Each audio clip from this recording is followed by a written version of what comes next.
اعوذ باللہ من الشیطان الرجیم، بسم اللہ الرحمن الرحیم۔ آج ہمارے پاس کافی سوالات ہیں۔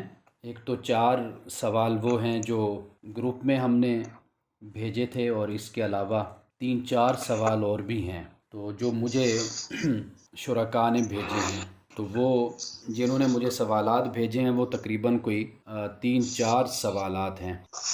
ان سوالات کو پہلے ہم ایڈریس کریں گے، اور پھر ان 4 سوالوں کے بعد جو سوالات مجھے ملے ہیں تو میں پھر ان پر بات کروں گا۔ تو پہلا سوال ہمارا جو ہے وہ یہ ہے کہ اللہ سبحانہ و تعالیٰ نے پہلے 2 گروہوں کا ذکر کیا ہے، لیکن تیسرے گروہ کا نام تک نہیں لیا، صرف یہ کہا ہے کہ بعض لوگ کہتے ہیں وَمِنَ النَّاسِ مَن يَقُولُ، اور لوگوں میں سے، یہ جو من ہم ترجمہ اس کا بعد اس لیے کرتے ہیں کہ اس کو عربی زبان میں من تبعیدیہ کہتے ہیں۔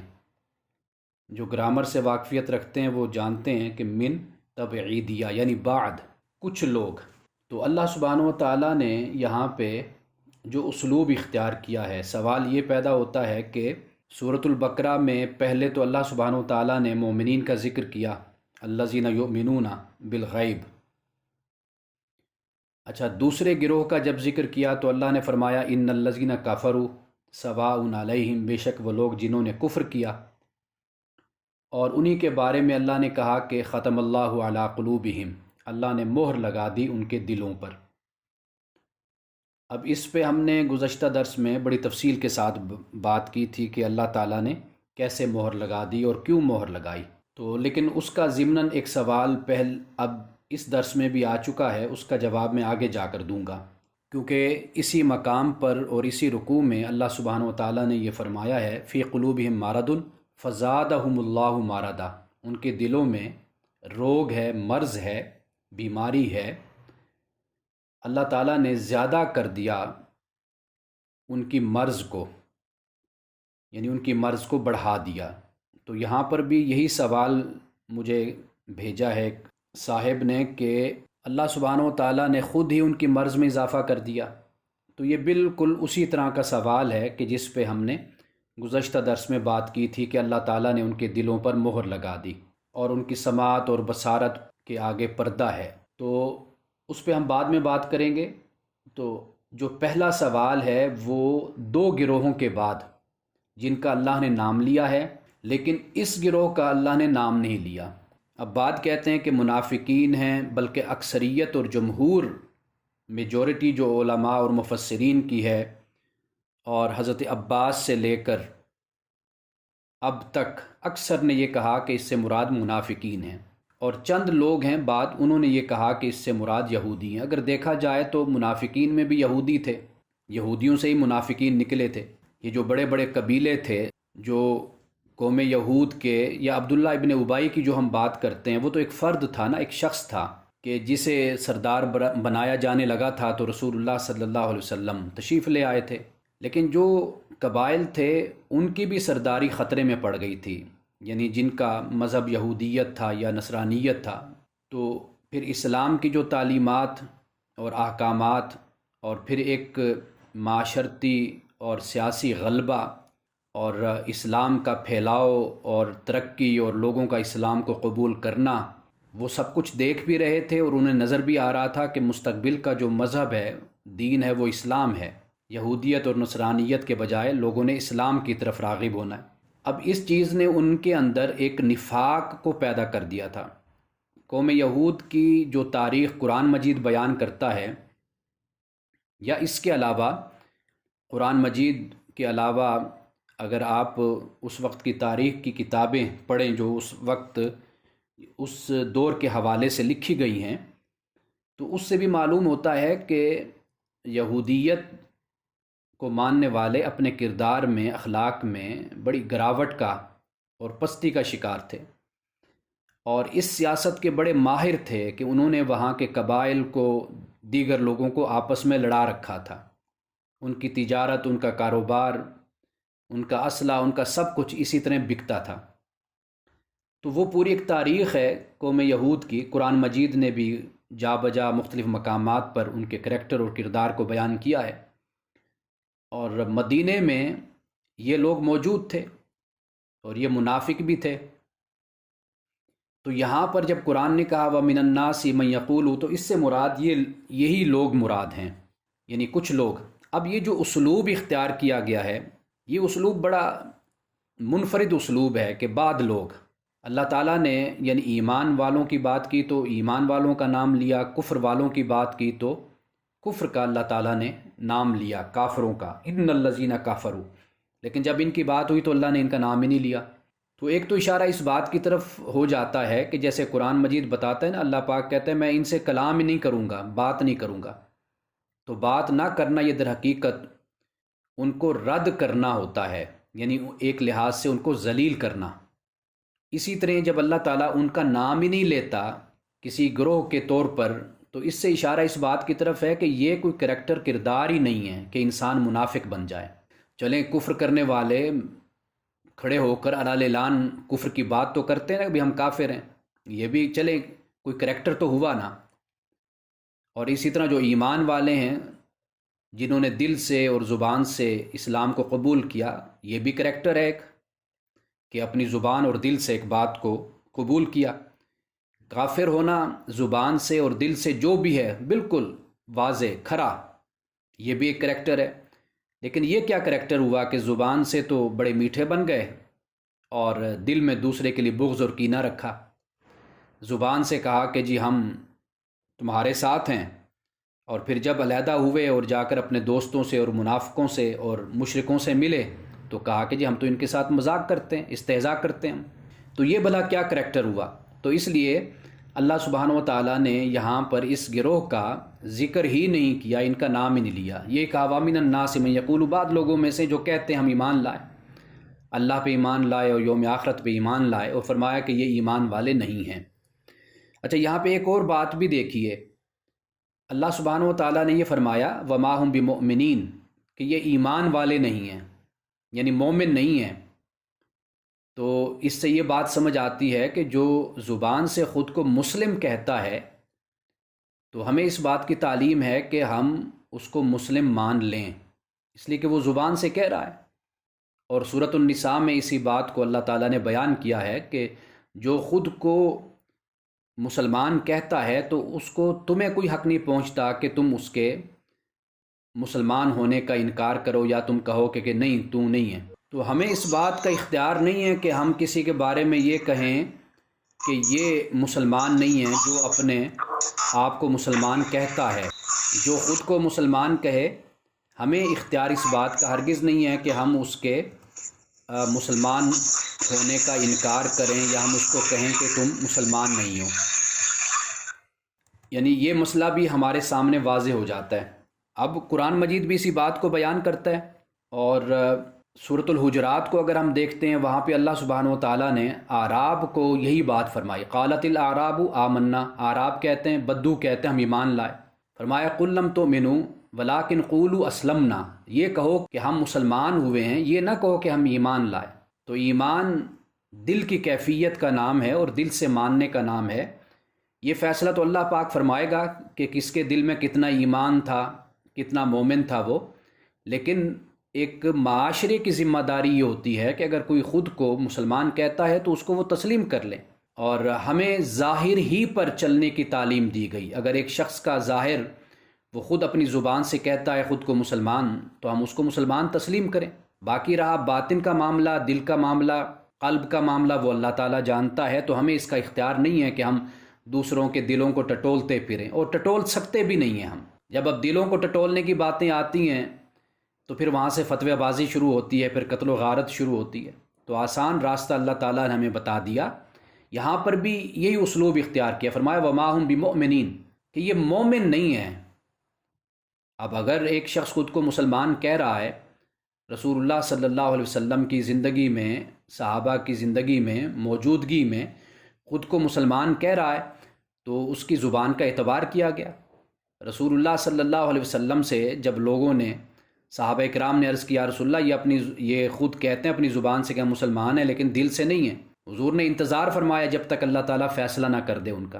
اور آپ نے کہا کہ اگر میں ان کو قتل کرواؤں تو لوگ کیا کہیں گے کہ یہ اپنے مسلمان بھائیوں کو قتل کرواتا ہے. تو اس لیے ہمیں بھی اسی بات کی تعلیم ہے کہ ہم ظاہر کا اعتبار کریں، دل کا معاملہ وہ اللہ کے سپرد ہے۔ کوئی شخص اپنی زبان سے خود کو مسلمان کہتا ہے، ہاں اگر اس کی حرکتیں اسلام کے مطابق نہیں ہیں پھر بھی ہمیں کوئی حق نہیں ہے کہ ہم اس کو کافر کہیں، اس کو مشرک کہیں یا کسی اور عنوان سے ہم اس کو بلائیں۔ ہمیں تعلیم اس بات کی ہے کہ اس شخص کو تعلیم دیں، اس کو تبلیغ کریں، اس کو دعوت دیں، اس کے سامنے اللہ کے دین کو رکھیں، یہ ہماری ذمہ داری ہے۔ بس یہ ہے کام کرنے والا۔ اگر کوئی شخص کوئی ایسا کام اسلام قبول کرنے کے بعد بھی کر رہا ہے تو واضح بات ہے جب آپ اس سے بات کریں گے تو وہ اس کی توجیہ کرے گا، جسٹیفائی کرے گا اس کو۔ جب وہ جسٹیفائی کرے گا اس کا مطلب یہ ہوگا کہ وہ جو کر رہا ہے وہ اس کو درست سمجھ کے کر رہا ہے، وہ اس کو غلط نہیں خیال کر رہا، اس کو دین کے خلاف نہیں سمجھتا، وہ دین کے مطابق سمجھتا ہے تو اس کے مطابق کر رہا ہے۔ تو اس لیے کفر وہ ہوتا ہے کہ جو علل اعلان مان کر تسلیم کر کے جس طرح مشرک کرتے تھے، جس طرح کافر کرتے تھے، بالکل علل اعلان کہ ہاں ہم یہ کر رہے ہیں، یہ غلط کام ہے، معلوم ہے، عقیدہ ہے، نظریہ ہے، جو کچھ بھی ہے، رسول اللہ صلی اللہ علیہ وسلم کے سامنے حقیقت کا، حق کا انکار کرنا، نہ ماننا۔ تو اس لیے جہاں پر توجیہ کا معاملہ آ جاتا ہے نا تو وہاں پر آپ یہ کہہ سکتے ہیں کہ یہ گمراہ ہے، بھٹکا ہوا شخص ہے، لیکن جب آپ اس سے بات کریں گے وہ آپ کو دلیل دے گا، جی میں اس کام کو درست سمجھتا ہوں تو میں کر رہا ہوں۔ تو اس لیے جو شخص خود کو زبان سے مسلمان کہتا ہے، یہاں پر اللہ سبحانہ و تعالیٰ نے ان کے ایمان کا انکار کیا ہے کہ وما ہم بمؤمنین، وہ ایمان والے نہیں ہیں۔ یہ نہیں کہا کہ وہ مسلمان نہیں ہیں، کہا کہ وہ ایمان والے نہیں ہیں۔ مطلب یہ ہے کہ وہ لوگ خود کو زبان سے مسلمان تو کہتے تھے تو اسی کا اعتبار کیا گیا۔ اچھا، اب یہ جو نفاق ہے اس کو ہمیشہ ایک عقیدے کا نفاق کہا جاتا ہے، یعنی رسول اللہ صلی اللہ علیہ وسلم کے دور میں یہ لوگ منافق تھے، ایمان کے منافق تھے، نفاق تھا ان میں عقیدے کا۔ لیکن ایک نفاق ہوتا ہے جس کو عملی کہتے ہیں، رسول اللہ صلی اللہ علیہ وسلم نے اس کی بھی وضاحت فرما دی۔ ایک جگہ پر تو آپ نے 4 بیماریوں کو، برائیوں کو فرمایا کہ یہ منافق کی علامت ہے، ایک جگہ پہ 3 کا بھی ذکر آتا ہے۔ اس طرح مختلف احادیث ہمیں ملتی ہیں، 4 من کن فیہ کان منافقا خالصا، کہ جس میں یہ 4 باتیں وہ خالص منافق ہے، جس میں ان میں سے ایک ہے تو وہ اسی حد تک منافق ہے۔ اذا تؤمن خان، جب امانت دی جائے تو خیانت کرے، وَإِذَا حَدَّثَ كَذَبَ، اور جب بات کرے تو جھوٹ بولے، وَإِذَا عَاهَدَ غَدَرَ، جب وعدہ کرے تو وعدہ خلافی کرے، وَإِذَا خَاصَمَ فَجَرَ، اور جب جھگڑے تو پھر جھگڑے میں حق سے نکل جائے، ناحق اختیار راستہ کر لے۔ جب جھگڑا ہو، جھگڑے میں ہوتا ہے انسان اتنی بات کرتا ہے، اتنی بحث کرتے ہے جتنا اس کا حق ہوتا ہے۔ کچھ لوگ ہوتے ہیں کہ جو اس بحث سے آگے نکل کر دوسرے کی عزت سے کھیلنا شروع کر دیتے ہیں، دوسرے کو بے عزت کرتے ہیں۔ تو یہاں پر 4 باتوں کو بیان کیا، اور بات مقامات پہ آیت المنافق الثلاث، یہ بھی فرمایا منافق کی 3 نشانیاں، جب بات کرے جھوٹ بولے، وعدہ کرے وعدہ خلافی کرے، اور جب امانت دی جائے تو پھر اس میں خیانت کرے۔ تو یہ عملی منافق ہم اس کو کہتے ہیں۔ تو یہ نفاق بدقسمتی سے ہمارے معاشرے میں، ہم لوگوں میں یہ باتیں موجود ہیں۔ تو یہ پہلے سوال کا جواب ہے جو میں نے عرض کیا ہے۔ اب دوسرے سوال کی طرف ہم آتے ہیں۔ گروپ میں یہ 4 سوال ہم نے بھیجے ہیں۔ دوسرا سوال یہ ہے کہ قرآن مجید کہتا ہے فساد نہ کرو، لا تفسدوا فی الارض، لیکن یہ لوگ کیا کہتے ہیں جی قالوا انما نحن مصلحون، کہ ہم تو اصلاح ہی کرنے والے ہیں۔ تو قرآن کہتا ہے فساد نہ کرو، اور یہ کہتے ہیں جی ہم اصلاح کرنے والے ہیں۔ اچھا، ایک اہم بات یہاں پہ میں بیان کرتا چلوں، سورۃ الاعراف میں بھی اور دوسرے مقامات پر بھی اللہ نے فرمایا وَلَا تُفْسِدُوا فِي الْأَرْضِ بَعْدَ إِصْلَاحِهَا، کہ زمین کی اصلاح کے بعد زمین میں فساد مت کرو۔ اب زمین کی اصلاح تو اللہ تعالیٰ نے کر دی ہے، یعنی اللہ تعالیٰ نے جو ہمیں دنیا دی ہے یہ بڑی بنی بنائی دنیا اللہ نے ہمیں دی ہے، بڑی خوبصورت دنیا دی ہے۔ اب اس میں جو فساد پیدا کرتا ہے وہ انسان پیدا کرتا ہے، یعنی زمین میں اللہ تعالیٰ نے باغات، پہاڑ، سمندر، دریا، ساری خوبصورتیاں اللہ نے پیدا کر دی، اور پھر کائنات کو بنایا، زمین کو بنایا، اور پھر اس کے بعد انسان کی تخلیق ہوئی ہے تو انسان کو اللہ سبحانہ و تعالیٰ نے پھر ہدایت کی دولت عطا کر دی ہے۔ اللہ تعالیٰ نے تو سارا ارینجمنٹ جو شروع سے ہے وہ اصلاح کا ہی ہے، یعنی اس میں کسی قسم کی کوئی خرابی نہیں ہے، فساد نہیں ہے، کج روی نہیں ہے، کوئی چیز بھی عبث نہیں بنائی گئی، ہر چیز اپنی جگہ ایک اہمیت رکھتی ہے۔ لیکن پھر ہوتا کیا ہے، اللہ تعالیٰ نے حضرت شعیب علیہ السلام کی یہ قوم سے کہا کہ وَلَا تُفْسِدُوا فِي الْأَرْضِ بَعْدَ إِصْلَاحِهَا، کہ اصلاح کے بعد زمین میں فساد مت کرو. یعنی جب اللہ تعالیٰ نے ایک خوبصورت زمین تمہیں دے دی، پھر اس کے ساتھ اللہ نے ایک خوبصورت پیغام ہدایت بھی تمہیں عطا کر دی، تو پھر کیوں ڈسٹرکشن کرتے ہو، تباہی کیوں لاتے ہو؟ تو یہ بات بڑی سمجھنے والی ہے کہ انسان تو اپنی طرف سے بہت کچھ کرتا ہے کہ جی میں تو اصلاح کر رہا ہوں. اب آپ دیکھیے کہ سائنس نے کتنی ترقی کی اور کیا کچھ ہوا، لیکن جب ہم اس کی گہرائی میں جاتے ہیں، دیکھتے ہیں، تو ہمیں اس میں بھی ایک لحاظ سے ہماری جو ماحولیاتی آلودگی، ہماری صحتوں کے جو مسائل، وہ اسی وجہ سے پیدا ہو رہے ہیں کہ یہ جو کچھ بھی ہم استعمال کرتے ہیں، آپ مجھ سے بہتر جانتے ہیں کہ ان سے کیا کیا بیماریاں اور کیا کیا امراض جنم لے رہی ہیں اور جنم لیتی ہیں. تو دیکھا انسان کی جو نظر ہے وہ ایک حد تک جا سکتی ہے، لیکن جو کائنات کا مولا ہے، کائنات کا خالق ہے، مالک ہے، اس کی گہرائی تک تو کوئی بھی نہیں جا سکتا. تو اس نے تو یہ جو بالکل خوبصورت کائنات بنا کر انسان کے سپرد کر دی، اور انسان نے پھر یہاں پہ دنگا فساد اور یہاں پر مسائل پیدا کیے. تو یہ جو اس مقام پر اللہ سبحانہ و تعالیٰ نے یہ جو فرمایا کہ فساد نہ کرو، اور وہ کہتے جی ہم تو صرف اصلاح کرنے والے ہیں، تو اب اس کے دو مطلب ہیں، وہ میں آپ کے سامنے رکھ دیتا ہوں. ایک صورت تو یہ ہوتی ہے کہ انسان ہمیشہ اپنے عمل کو جسٹیفائی کرتا ہے، اپنے لیے بھی اور اپنے پیروکاروں کے لیے بھی. اور اصلاح کب ہوتی ہے؟ اصلاح تب ہوتی جب انسان بندہ صرف اپنے رب کا، اپنے خالق اور مالک کا ہو جائے، پھر اصلاح ہوتی ہے. باقی اس کے علاوہ جو کچھ بھی ہے وہ یہ ہوتا ہے کہ انسان جو مفسد ہوتا ہے، فساد کرنے والا، وہ ہمیشہ جسٹیفائی کرتا ہے. آپ کسی کو بھی دیکھ لیں، ابھی میں نے بات آپ سے کی ہے کہ انسان جسٹیفائی کرے گا، دلیل دے گا اپنی غلط بات پر بھی. اس کی بہت سی وجوہات ہوتی ہیں، وہ معاشی بھی ہیں، وہ سیاسی بھی ہیں، وہ انسان کے اقتدار کا بھی معاملہ ہے، انسان کے مفادات عاجلہ کا بھی مسئلہ ہوتا ہے. انسان بہت سے لالچوں میں، حرص میں، طمع میں گھرا ہوتا ہے، وہ جسٹیفائی کرتا ہے. جیسے ہم لوگ عشاء کی نماز نہ پڑھیں تو ہم کہتے ہیں یار چلو کوئی بات نہیں، میں اب ذرا سو لوں تو صبح اٹھ کے پڑھ لوں گا. اپنے آپ کو جسٹیفائی کرنا کہ کوئی بات نہیں یار، کوئی سستی کر لیں گے تو خیر ہے، کوئی اٹھ جائیں گے پھر کر لیں گے یہ کام. یہ جسٹیفیکیشن ہوتی ہے. تو اگر مطلب یہ ہے کہ کوئی برا کام کرنا، پھر یہ سوچنا یار کیا ہو گیا، میرے ایک کرنے سے کیا ہو جائے گا، اتنے لوگ یہ کام غلط کر رہے ہیں، برے کر رہے ہیں، تو اس سے اگر کچھ نہیں ہوا تو میرے اکیلے کرنے سے کیا ہو جائے گا. یہ جسٹیفیکیشن ہوتی ہے. تو یہ جو جسٹیفیکیشن ہے یہ انسان دیتا ہے، یہ اصل یہ فساد ہے. اللہ سبحانہ و تعالیٰ کہتا ہے پیور خالص دین پر تم چلو، اللہ کے احکامات پر عمل کرو. انسان جسٹیفیکیشن کرتا ہے، اصل اس کی یہی جسٹیفیکیشن فساد کی بنیاد اور فساد کا سبب بنتی ہے. ایک بات یہ. دوسری بات یہ ہے کہ قرآن مجید جسے فساد کہتا ہے نا، دیکھیے اس کائنات کا جو نظام ہے وہ صرف ایک ہستی چلا رہی ہے، وہ خدا ہے. قرآن پاک بیان کرتا ہے لو کان فیہما آلہۃ الا اللہ لفسدتا، کہ اگر خدا کے علاوہ بھی اس کائنات میں کوئی اور خدا ہوتا تو پھر اس زمین آسمان میں فساد برپا ہو جاتا، ڈسٹرکشن ہو جاتی، تباہی بربادی ہو جاتی دو خداؤں کی وجہ سے. تو کائنات کا نظام جب ایک خدا چلا رہا ہے تو اللہ تعالیٰ یہ چاہتا ہے کہ انسان اپنی زندگی میں صرف ایک خدا کی ہدایت کی پیروی کرے. یہ ہے قرآن کا نظریہ فساد و اصلاح.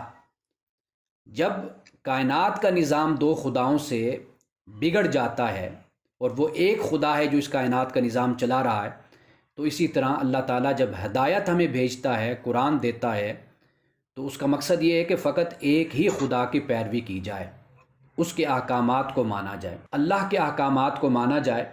تو اس کے مقابلے میں جب انسان کسی اور کے نظام کو یا کسی اور کے نظریے کو یا کسی اور کے مذہب کو مانتا ہے، یا اپنی افرائیت من اتخذ الہہ ہواہ جسے قرآن کہتا ہے، کیا تو نے دیکھا اس شخص کو کہ جو اپنی خواہشات کی پیروی کرتا ہے؟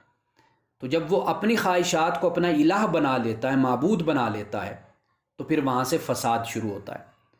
اس لیے کہ اللہ سبحانہ و تعالیٰ کی جو تعلیم ہے، ہدایت ہے، وہ مکمل ہے، اس میں کوئی خرابی نہیں ہے.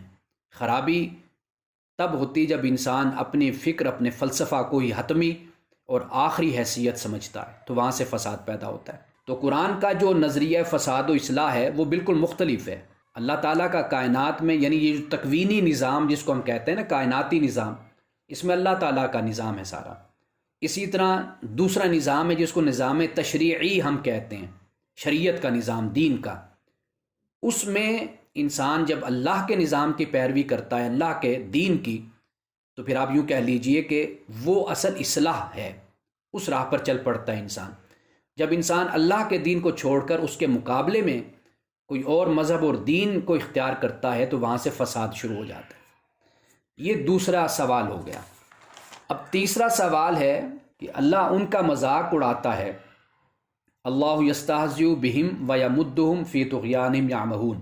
اچھا، اللہ تعالیٰ ان کا مذاق اڑاتا ہے۔ اس سے پہلے جو ہے وہ میں قرآن مجید سے آپ کو بتاتا ہوں۔ اللہ یستہزئ بہم ویمدہم فی طغیانہم یعمہون، یعنی قالوا انا معکم انما نحن مستہزئون، کہ جب وہ ایمان والوں سے ملتے ہیں تو کہتے ہیں ہم ایمان لائے، اور جب اپنے شیاطین سے جا کر ملتے ہیں خلوت میں، علیحدگی میں، تو انہیں کہتے ہیں بے شک ہم تمہارے ساتھ ہیں، اور ہم تو صرف مذاق کرنے والے، ہنسی کرنے والے ہیں۔ اللہ تعالیٰ نے فوراً اس کا جواب دیا کہ اللہ یستہزئ بہم، اللہ ان کے ساتھ مذاق کرتا ہے۔ اب اللہ تعالیٰ کیسے مذاق کرتا ہے، اصل سوال یہ ہے۔ اب اس کی دو باتیں، اس کا جواب آپ ذہن میں رکھ لیجئے۔ ایک تو یہ ہے کہ اللہ سبحانہ و تعالیٰ جب ایک جیسے الفاظ بولتا ہے، یعنی ایک لفظ مشرکوں کی طرف سے ہے اور بالکل اسی طرح کا لفظ جب اللہ تعالیٰ جواباً دیتا ہے، وہی لفظ استعمال کرتا ہے، تو اس سے مراد سزا ہوتی ہے۔ یعنی جب ہم یہ کہیں گے، وہ کہتے ہیں کہ ہم مذاق کرنے والے، تو یہاں پر اللہ یستہزئ بہم کا مطلب یہ ہوگا کہ اللہ تعالیٰ انہیں ان کے مذاق کی سزا دے گا۔ یعنی ایک ہی فعل، ایک ہی ورب، ایک ہی صیغہ، ایک ہی الفاظ جب استعمال ہوں گے، جیسے ایمان والوں سے اللہ تعالیٰ نے کہا کہ جب وہ تم سے زیادتی کرتے ہیں تو تم ان سے زیادتی کرو۔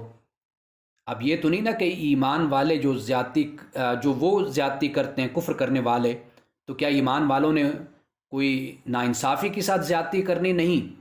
فَمَنِ اعْتَدَىٰ عَلَيْكُمْ فَاعْتَدُوا عَلَيْهِمْ، کہ وہ تمہارے ساتھ زیادتی کرتے ہیں تو تم ان کو ان کی زیادتی کی سزا دو، ان کو بدلہ دو، جیسے وہ کرتے ہیں ویسے ان کے ساتھ کرو۔ تو یہاں پر یعنی سمجھانا میں یہ چاہتا ہوں کہ جب ایک ہی طرح کے الفاظ آتے ہیں تو وہاں پر پھر معنی سزا کا ہو جاتا ہے۔ یعنی انما نحن مستہزئون، وہ کہتے ہیں کہ ہم تو صرف مذاق کرنے والے ہیں، اللہ نے فرمایا اللہ یستہزئ بہم، اللہ تعالیٰ ان کو ان کے مذاق کی سزا دے گا۔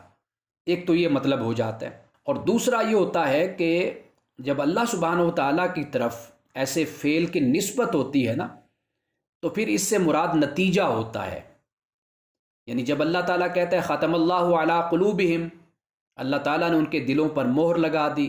ان الذین کفروا، پہلے کہا کہ بے شک ان لوگوں نے، جن لوگوں نے کفر کیا، یعنی یہ کفر کا نتیجہ ان کو ملا کہ ان کے دلوں پر اور ان کی سماعت اور بصارت پہ آگے پردہ آ گیا اور دلوں پر مہر لگ گئی۔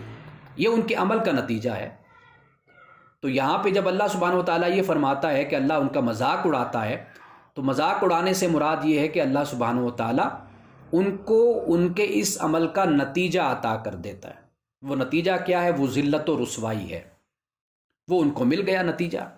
کیونکہ جب کوئی کسی کا مذاق اڑاتا ہے، ایک ہوتا ہے مذاق کرنا، یہ بڑی مختلف چیز ہوتی ہے، آپ ہنسی مذاق کرتے ہیں۔ ایک ہے استہزاء، مذاق اڑانا، یہ بڑی خطرناک چیز ہوتی ہے، یہ انسان کی یعنی اخلاقی گراوٹ کی علامت ہوتی ہے۔ یہ تب انسان کرتا ہے جب دوسرے کو انسان حقیر سمجھتا ہے، ذلیل سمجھتا ہے۔ تو یہ جو منافق یہ مذاق اڑاتے تھے ایمان والوں کا، یا رسول اللہ صلی اللہ علیہ وسلم کا مذاق اڑانا، سورۃ توبہ کو پڑھ کے دیکھیے کہ یہ نبی کانوں کا کچا ہے، کیونکہ رسول اللہ کے پاس یہ منافق آتے، اپنا کوئی بہانہ بناتے، رسول اللہ خاموشی اختیار کر لیتے، وہ اٹھ کر چلے جاتے، بہانہ بنا کر اٹھ کر چلے جاتے کہ بھائی کسی غزوہ میں نہ جانا پڑے، کسی مشکل میں نہ جانا پڑے مسلمانوں کے ساتھ۔ تو رسول اللہ خاموشی اختیار فرماتے۔ ایک شریف انسان کی یہ علامت ہوتی ہے۔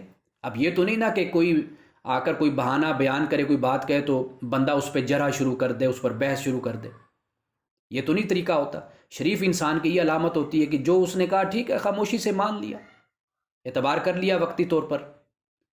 تو رسول اللہ صلی اللہ علیہ وسلم کا وہ مذاق اڑاتے، کہتے جی یہ تو نعوذ باللہ نبی جو ہے یہ کانوں کا کچا ہے۔ قرآن نے کہا یہ نبی اگر کانوں کا کچا ہے نا، اذن ہے، کل اذن خیر لکم، کہ اس کا اذن ہونا بھی تمہارے لیے بہتر ہے۔ تو یہ ان کا طریقہ تھا منافقین کا۔ قرآن پاک میں سورۃ النساء ہو اور دوسری صورتیں ہوں، بہت زیادہ اس پر ان کے کریکٹر کو بیان کیا ہے اللہ سبحانہ و تعالیٰ نے۔ تو مذاق اڑانا، اس کا جواب یہی تھا اللہ کی طرف سے کہ اس کا نتیجہ اللہ نے ان کو دے دیا اور ان کو سزا دے دی ان کے استہزاء کی، ان کے مذاق کرنے کی۔ وہ پھر پورا قرآن مجید بھرا پڑا ہے، کیا سزائیں پھر ان کو دی گئیں اللہ سبحانہ و تعالیٰ کی طرف سے، کس طرح وہ ذلیل ہوئے۔ تو یہ تیسرا سوال ہے کہ جس کو اس طریقے سے دیکھا جا سکتا ہے۔ اب چوتھا سوال ہے کہ اب دوسرے رکوع میں اللہ سبحانہ و تعالیٰ نے چند مثالیں دی ہیں، صرف دوسرے رکوع میں نہیں بلکہ اللہ سبحانہ و تعالیٰ نے پورے قرآن میں بڑی مثالیں دی ہیں۔ یعنی ہمیں بات اللہ تعالیٰ مختلف مثالوں سے سمجھاتا ہے۔ مکھی کی مثال، مچھر کی مثال، غلاموں کی مثال، چرخہ کاٹنے والی کی مثال، شہد کی مکھی ہے اس کی، تلک الامثال نضربها للناس وما يعقلها الا العالمون۔ قرآن کہتا ہے کہ یہ جو مثالیں اللہ پاک کہتا ہے ہم دیتے ہیں نا لوگوں کے لیے، یہ اس لیے دیتے ہیں تاکہ جو علم والے ہیں وہ سمجھیں کہ ہم کیا ان کو بات سمجھانا چاہتے ہیں، کیا بتانا چاہتے ہیں۔ تو اللہ سبحانہ و تعالیٰ نے یہاں پر بھی دو مثالیں دی ہیں، اور ان مثالوں سے پہلے تو اللہ نے دو گروہوں کا ذکر کر دیا، ایک کفر کرنے والوں کا اور دوسرا نفاق کرنے والوں کا، دونوں گروہوں کا ذکر کر دیا، اور پھر مثالوں سے اللہ تعالیٰ نے سمجھا بھی دیا کہ یہ کیسے لوگ ہیں، ان کی کیفیت کیا ہے، ان کی حالت کیا ہے، ان کا ایٹیچیوڈ کیا ہے۔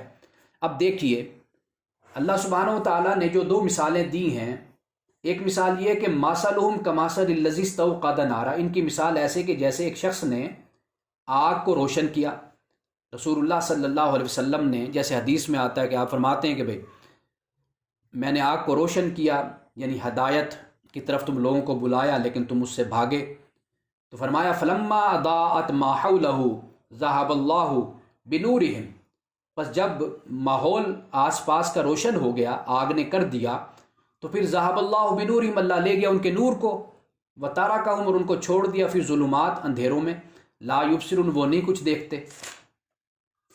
اب یہ مثال ان لوگوں کی ہے جن پر مہر لگ گئی، یعنی اللہ نے اس مثال سے ہمیں یہ سمجھا دیا کہ دیکھو یہ پیغمبر صلی اللہ علیہ وسلم تشریف لائے، انہوں نے ہدایت کا نور عام کیا، لوگوں کو اللہ کے دین کی طرف بلایا، قرآن کی طرف بلایا، روشنی کی طرف بلایا، لیکن یہ ایسے ظالم لوگ ہیں کہ ماحول سارا منور ہو گیا ہے، چمک رہا ہے آس پاس کا ماحول اس نور سے، اس پیغمبر کی ذات، اس کے اخلاق، اس کے کردار، اس سے، لیکن یہ ایسے بدقسمت لوگ ہیں کہ یہ اس سے فیض یاب نہیں ہو سکے۔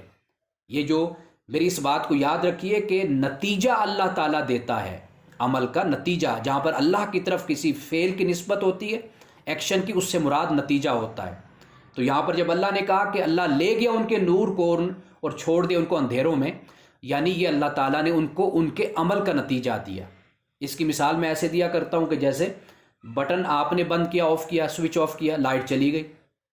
اب ایکشن آپ کا ہے، نتیجہ خدا کی طرف سے ہے۔ اللہ تعالیٰ یہی کہے گا کہ ہم نے اندھیرا کر دیا لائٹ، حالانکہ آپ نے بٹن دبایا اور بند کیا، تو اللہ تعالیٰ کیا فرمائے گا کہ ہم نے اندھیرا کر دیا، نتیجہ اللہ نے اپنی طرف منسوب کیا۔ اسی طرح سورۃ الکہف کا درس ہمارا ہر ہفتے کو ہوتا ہے 3 سے 4 بجے تک۔ اس درس میں بھی جو آپ میں سے شریک ہوتے ہیں وہ جانتے ہیں کہ ہم نے بات کی تھی 2 باغوں کے مالک کی، ایک شخص کو اللہ تعالیٰ نے 2 باغ عطا کیے تھے۔ اچھا، اب وہ جو باغ دیے اللہ تعالیٰ نے، ہر اس میں جو کام ہوا اس کی نسبت اپنی طرف کی ہے۔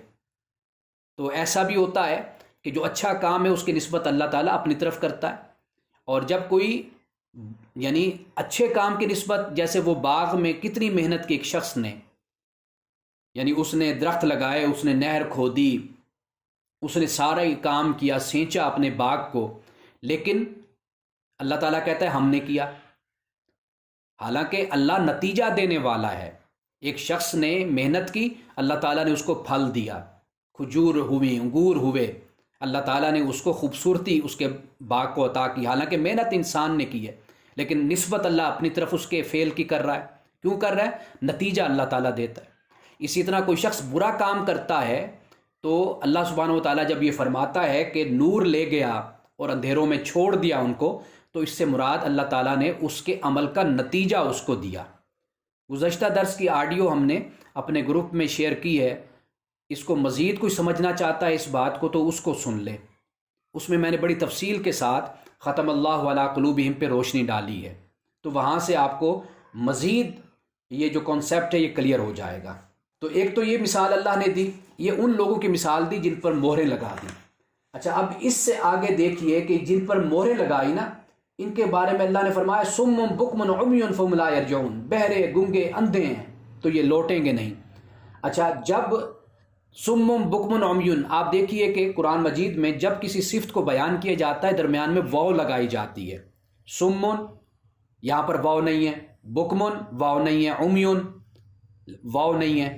واو کا مطلب ہوتا ہے اور، جب اور کے ساتھ بولا جاتا ہے تو اس سے مراد یہ ہوتا ہے کہ ممکن ہے کہ یہ 3-4 جو باتیں ہیں، صفات ہیں یا بری خصلتیں ہیں، ان میں سے کوئی موجود ہو کوئی نہ ہو، لیکن جب واو کے بغیر بیان کیا جاتا ہے تو پھر مراد یہ ہوتا ہے کہ یہ ساری کی ساری خصلتیں ان کے اندر موجود ہیں، یہ ساری برائیاں ان کے اندر موجود ہیں۔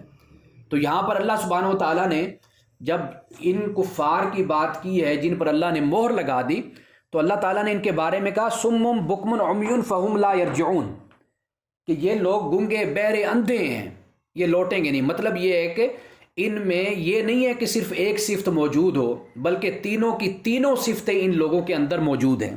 تو یہاں پہ آپ اندازہ کیجئے کہ ان کی گمراہی کا، کہ تینوں کی تینوں خرابیاں ان لوگوں کے اندر موجود ہیں۔ جب یہ تینوں خرابیاں موجود ہیں تو پھر ہدایت ان کو کہاں سے ملے گی؟ اور یہ تینوں خرابیاں کوئی اللہ نے نہیں پیدا کی، یہ تینوں خرابیاں ان کے اعمال کا نتیجہ ہیں۔ جیسے میں نے گزشتہ درس میں مثال دی کہ ایک انسان ڈاکٹر کے پاس اس وقت جاتا ہے کہ جب وہ اپنی بیماری کو حد سے بڑھا بیٹھتا ہے۔ ڈاکٹر بھی کہتا ہے کہ جی معذرت خواہ ہوں، میں علاج نہیں کر سکتا۔ اب آپ ڈاکٹر سے شکوہ کریں گے جی آپ کیوں نہیں علاج کر سکتے، آپ نے ہمارا بندہ مار دیا، تو وہ وجہ بیان کرتا ہے کہ جی آپ ہمارے پاس لائے اس وقت ہے کہ جب ان کا علاج ممکن نہیں تھا۔ تو انسان بھی ہدایت اور گمراہی کے معاملے میں اپنے آپ کو اسی طرح ایک حد تک پہنچاتا ہے۔ اچھا، اب یہ جو اس سے اگلی جو مثال ہے یہ ان کی ہے کہ جن کا کوئی نہ کوئی علاج تھوڑا بہت ہو سکتا ہے، جو ذرا روشنی ملی تو اس میں چل پڑے، اندھیرا ہو گیا تو کھڑے ہو گئے، ان کی کشمکش کی ان کی کیفیت ہے، گو مگو کی ان کی کیفیت ہے، اس کو اللہ تعالیٰ یہاں پر بیان کرتا ہے۔ فرمایا او کصیب من السماء فی ظلمات ورعد وبرق، یا پھر مثال ایسے کہ جیسے آسمان سے بارش ہوتی ہے، اللہ تعالیٰ کی وحی ہے، قرآن ہے، نور ہدایت ہے، تو اس میں کیا ہے؟ اندھیرا ہے، کڑک ہے، بجلی ہے۔ یجعلون اصابعهم فی آذانہم من الصواعق حذر الموت، اور پھر یہ لوگ اپنے کانوں میں انگلیاں دے لیتے ہیں، کیوں؟ موت کے ڈر سے۔ یعنی یہ اسلام کا جو ایک خوف آپ کہہ لیجئے، واضح بات ہے کہ اللہ تعالیٰ کی وحی ہے، اس میں اس کلام میں قرآن میں وعید بھی ہے، خوشخبری بھی ہے، اور یہ ہے کہ جب عملی سفر شروع کیا جاتا ہے تو اس میں مشکلات بھی ہیں اور دشمنوں سے ٹکراؤ بھی ہے، جہاد بھی، یہ سب کچھ ہے۔ اور اس مثال کی تشریح دیکھنی ہے تو وہ بھی قرآن مجید کے آئندہ صفحات میں آ جائے گی۔ سورۃ النساء کے آخر میں جا کر اللہ سبحانہ و تعالیٰ نے منافقین کی ایک حالت ہے اس کو بیان کیا ہے، تو یہ صورت بھی ہے۔ تو یہاں پر اللہ سبحانہ و تعالیٰ نے اس بات کو بیان کیا کہ یہ جو آسمان سے بارش نازل ہوتی ہے، اور گویا کہ یہ وحی الہی ہے، قرآن مجید ہے، اس میں اندھیرا ہے، کڑک ہے، اس میں بجلی ہے، لیکن یہ کیا کرتے ہیں کہ جب یہ مسائل پیدا ہوتے ہیں تو کانوں میں انگلیاں دے کر بیٹھ جاتے ہیں۔ لیکن کانوں میں انگلیاں دینے سے ایسا تو نہیں ہو سکتا کہ وہ مصیبت نہ پہنچے، وہ تکلیف نہ پہنچے۔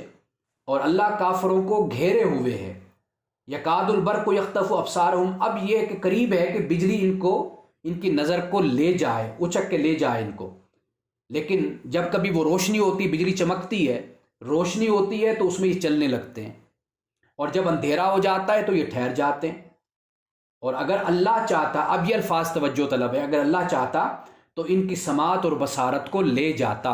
ادھر فرمایا کہ اللہ تعالیٰ ان کے نور کو لے گیا اور ان کو اندھیروں میں چھوڑ دیا۔ یہاں فرمایا اگر اللہ چاہتا، مطلب یہ کہ ابھی ان میں کوئی گنجائش تھوڑی سی موجود ہے کہ یہ حقیقت کی طرف پلٹ آئیں، یہ حق کو قبول کر لیں، اللہ کے دین کی طرف آ جائیں۔ تو اس لیے اللہ تعالیٰ ان کی سماعت اور ان کی بصارت کو لے کر نہیں گیا، لیکن ان کی سماعت و بصارت کو اللہ لے گیا اور کہہ دیا یہ گونگے بہرے اندھے ہیں، یہ کبھی بھی لوٹ کر نہیں آئیں گے۔ ان پر تو ہدایت کے دروازے بند ہو گئے ان کے اعمال کے نتیجے کی صورت میں۔ لیکن یہ وہ لوگ ہیں کہ جن کا ذکر یہاں پر کیا جا رہا ہے، ان کی کیفیت کا، کہ جب بھی اللہ تعالیٰ کا قرآن ہے، جب وہ اترتا ہے، جب اللہ تعالیٰ کی یہ ہدایت ہے، واضح بات ہے کہ اس ہدایت کے ساتھ مخلص ہو کر چلنا یہ لازم اور ضروری ہے۔ کوئی تکلیف آتی ہے، کوئی مصیبت آتی ہے، پریشانی آتی ہے، خندہ پیشانی سے اس کو قبول کریں، اس پریشانی کو، اور اللہ کی راہ میں نکلیں۔ یہ مسلمانوں کا، مومنوں کا رویہ۔ لیکن یہ جب تکالیف آتی ہیں تو یہ اس کیفیت میں آ جاتے ہیں، کبھی ڈر جاتے ہیں، کبھی خوف کھاتے ہیں، کبھی دیکھتے ہیں کچھ امید بنتی ہے کہ بھئی مشکلات ختم ہو گئی ہیں، کم ہو گئی ہیں، تو پھر چلنا بھی شروع کر دیتے ہیں، پھر مشکلات آ جاتی ہیں، پھر رک جاتے ہیں۔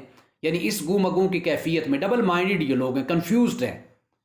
لیکن اللہ نے کہا کہ نہیں، چونکہ ابھی ان سے امید ہے، ان سے توقع ہے کہ یہ اللہ کے دین کی طرف آئیں گے، ان میں سے بہت سے لوگ ہیں جو قبول کریں گے، تو اللہ نے فرمایا کہ اللہ تعالیٰ ان کی سماعت و بصارت کو لے کر نہیں گیا۔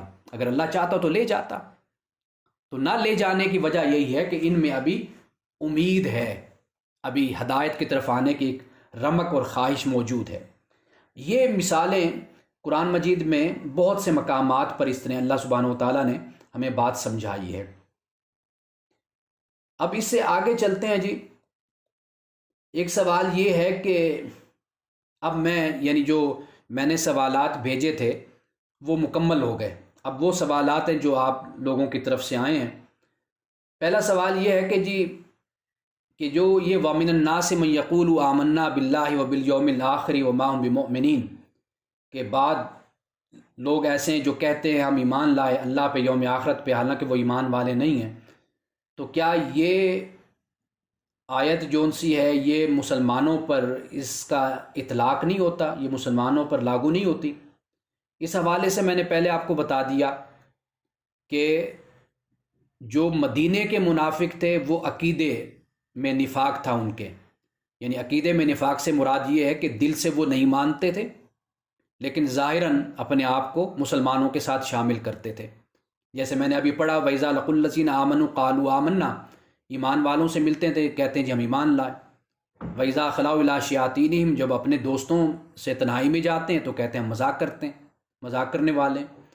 تو یہ منافقین کی جو آپ نے بات کی، تو ہم اس آیت کا اطلاق لاگو تو مسلمانوں پہ اس طرح نہیں کر سکتے، لیکن جو عملی نفاق ہے وہ بدقسمتی سے، جیسے میں نے بیان کیا، جو اخلاقی خرابیاں ہیں وہ ہمارے اندر موجود ہیں، کہ جب بات کرنا تو جھوٹ بولنا، وعدہ کرنا تو پھر وعدہ خلافی کرنا، اور اس کے علاوہ جب جھگڑا کرنا تو پھر ناحق طریقے سے جھگڑا کرنا، اس راستے پر چل پڑنا جو دوسرے کے ساتھ زیادتی کا راستہ بن جاتا ہے، اور اسی طرح جب امانت رکھی جانی تو پھر امانت میں خیانت کرنا۔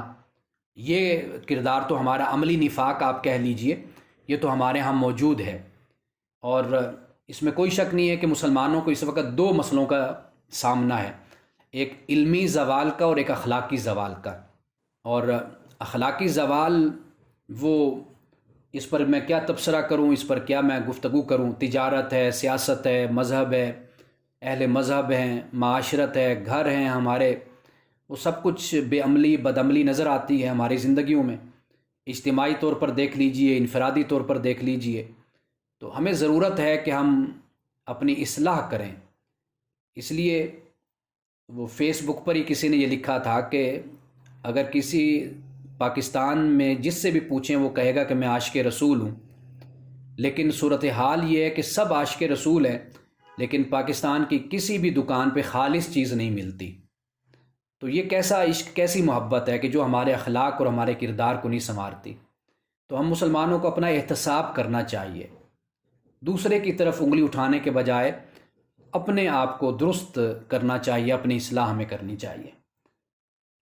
اور اس کے علاوہ دوسرا سوال یہ ہے کہ قرآن جب کہتا ہے کہ لا تفسدوا فی الارض، زمین میں فساد نہ پھیلاؤ، تو یہ کہتے ہیں جی ہم تو اصلاح کرنے والے ہیں، تو کہتے ہیں یہ جو آیت ہے یہ آج کل جو ہمارے مولوی حضرات ہیں کیا ان پہ یہ نہیں فٹ ہوتی کہ یہ فرقہ واریت پھیلاتے ہیں یعنی فساد پھیلاتے ہیں؟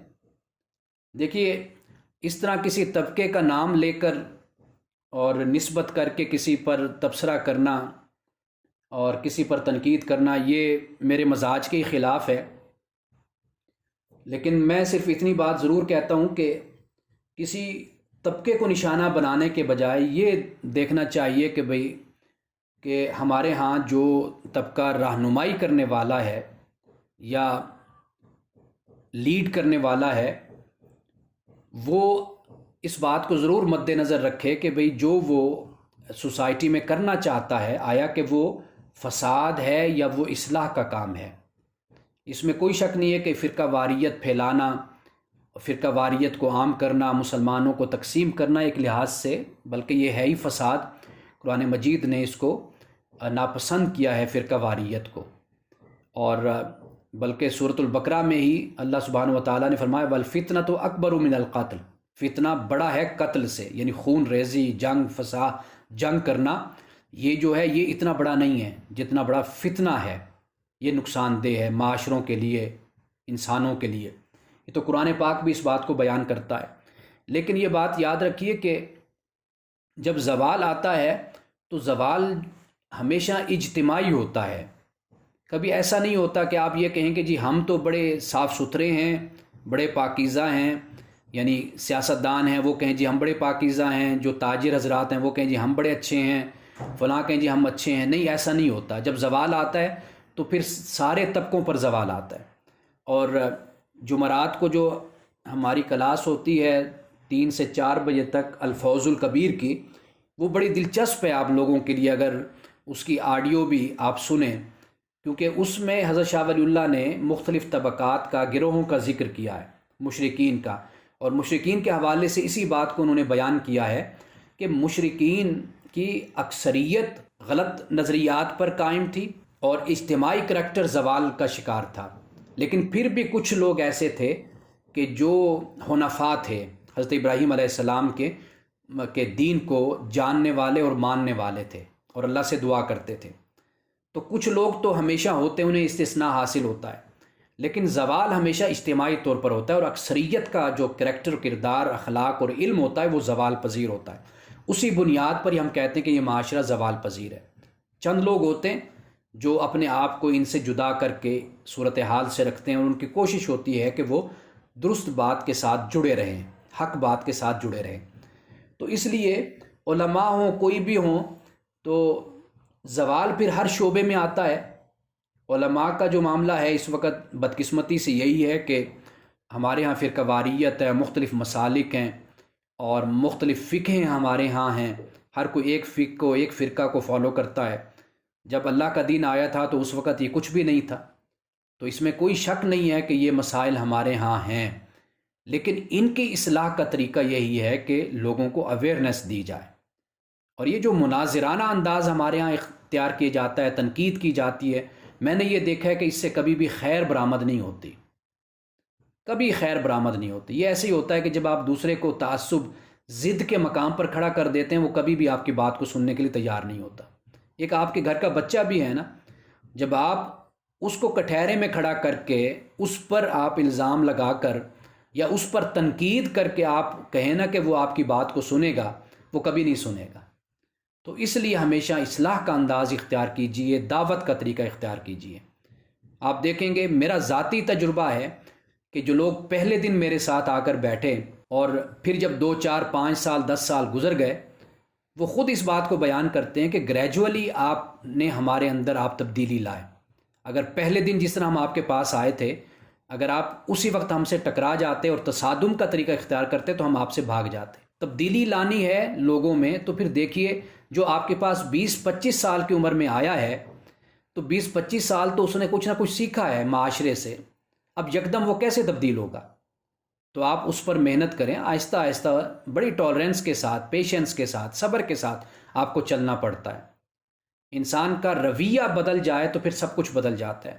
ہمارے ہاں سب سے بڑا مسئلہ رویے کا ہے، بس، اور کوئی مسئلہ نہیں ہے۔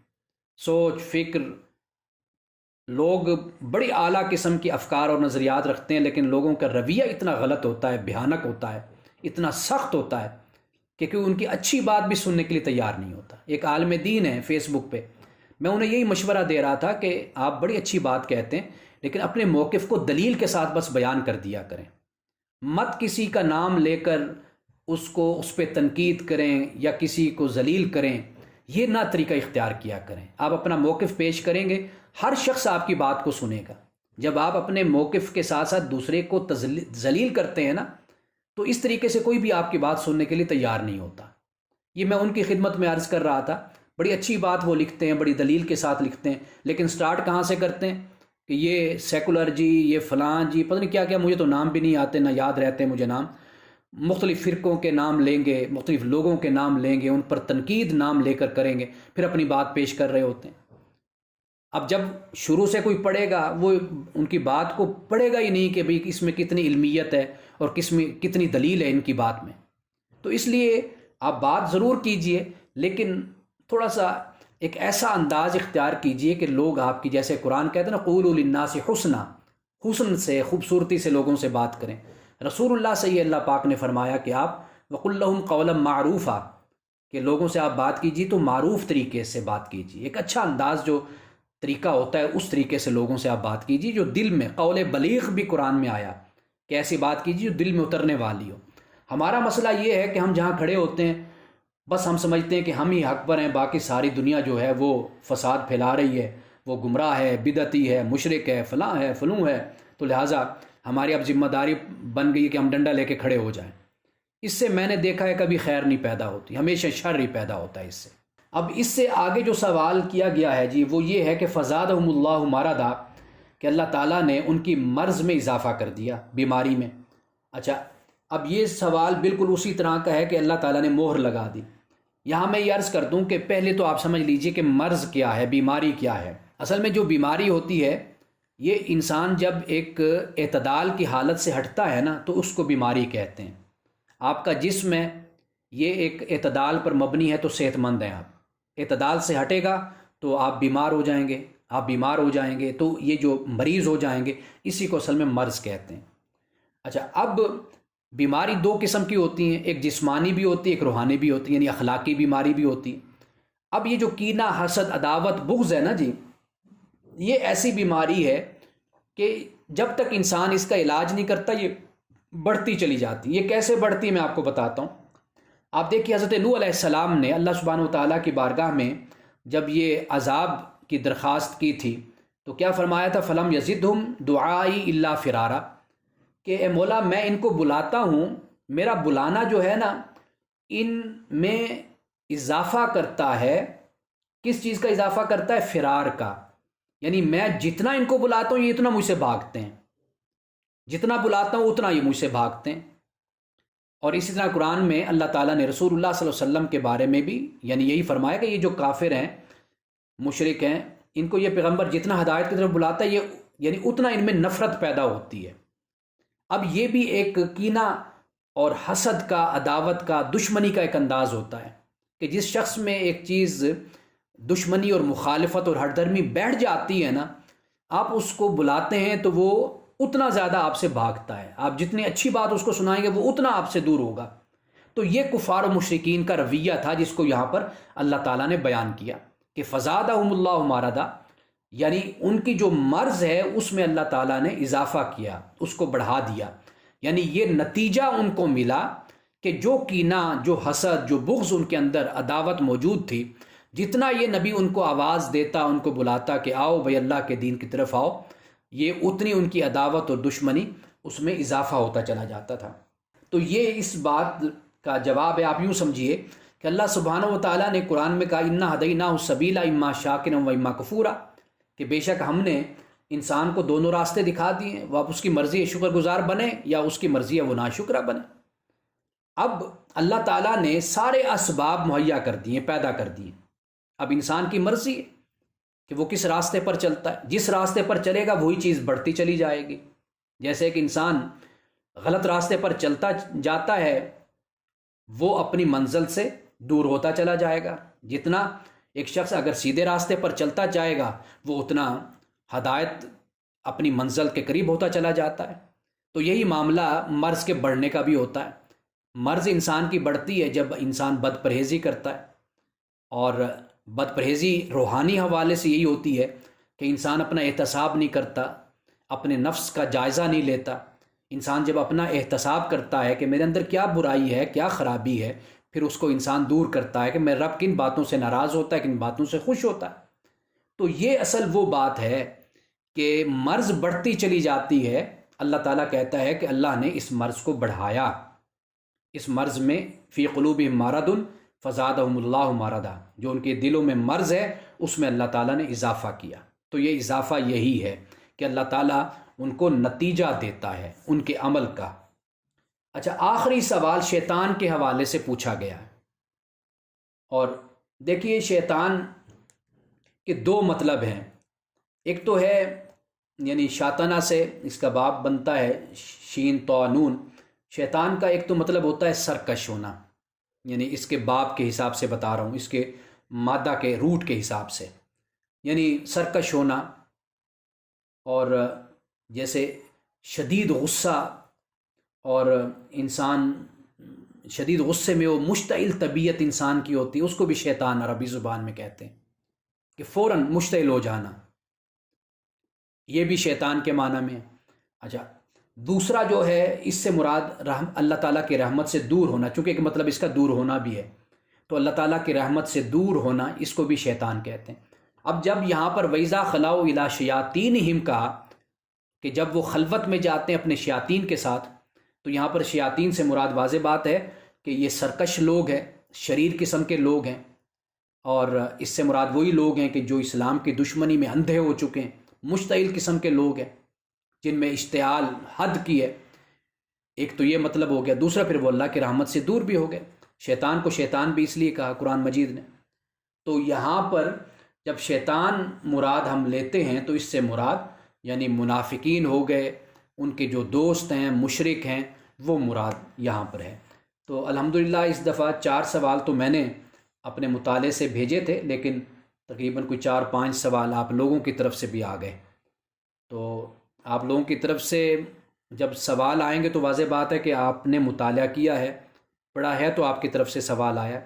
سوال یاد رکھیے کہ کسی طرح کا بھی آپ کے ذہن میں پیدا ہو، آپ ضرور مجھے بھیجیں۔ یعنی یہ نہ دیکھیے کہ بھئی پتہ نہیں کوئی ہمارا مذاق بنے گا یا کوئی شرمندگی ہوگی کہ یہ کیسا سوال کر دیا، تو یہ ہرگز نہ سوچیے۔ آپ کوئی بھی سوال، جس طرح کا بھی سوال ہے، آپ مجھے بھیجیے، تو اس پہ میں انشاءاللہ بات کروں گا۔ بہت سی چیزیں ہوتی ہیں، انسان سیکھ رہا ہوتا ہے، ابتدائی طور پر اس کے ذہن میں سوال پیدا ہوتے ہیں، وہ سوال بھی بڑے اہم ہوتے ہیں۔ کوئی انسان آگے کا سفر کر لیتا ہے، مزید اس کے پاس اللہ تعالیٰ علم اس کو عطا کرتا ہے، تو اس کے سوال بھی میچور ہوتے چلے جاتے ہیں۔ تو انسان کو شرمانا نہیں چاہیے کہ بھئی میرا سوال پتہ نہیں میچور ہے یا میچور سوال ہے۔ اس معاملے میں بالکل آپ یعنی کسی قسم کی ہیزیٹیشن کا شکار نہ ہوں، جو بھی سوال ہو آپ مجھے ضرور بھیجیں، لیکن اس رکوع کے متعلق ہو، کیونکہ سوالات آپ کو معلوم ہے ان کے تو حد ہی نہیں ہیں۔ زندگی ختم ہو جاتی ہے، سوالات ختم نہیں ہوتے، لیکن آپ اس کو ذرا محدود کر لیں تیسرے رکوع سے۔ یعنی اب ہم جو نیکسٹ درس میں، اگلے درس میں انشاءاللہ تعالی ہم تیسرے رکوع پر ہم بات کریں گے۔ تیسرے رکوع کو آپ پڑھیے، اور پڑھنے کے دوران بھی اگر کوئی مشکل پیش ہے تو وہ بھی آپ مجھ سے پوچھ سکتے ہیں۔ تو اس میں جو سوال اٹھیں وہ مجھے آپ بھیجیے، تو انشاءاللہ تعالی آئندہ درس میں ہم تیسرے رکوع پر ہم بات کریں گے۔ اللہ سبحانہ و تعالی جو ہم نے سنا اس پر ہمیں عمل کی توفیق عطا فرمائے۔ وآخر دعوانا ان الحمدللہ رب العالمین۔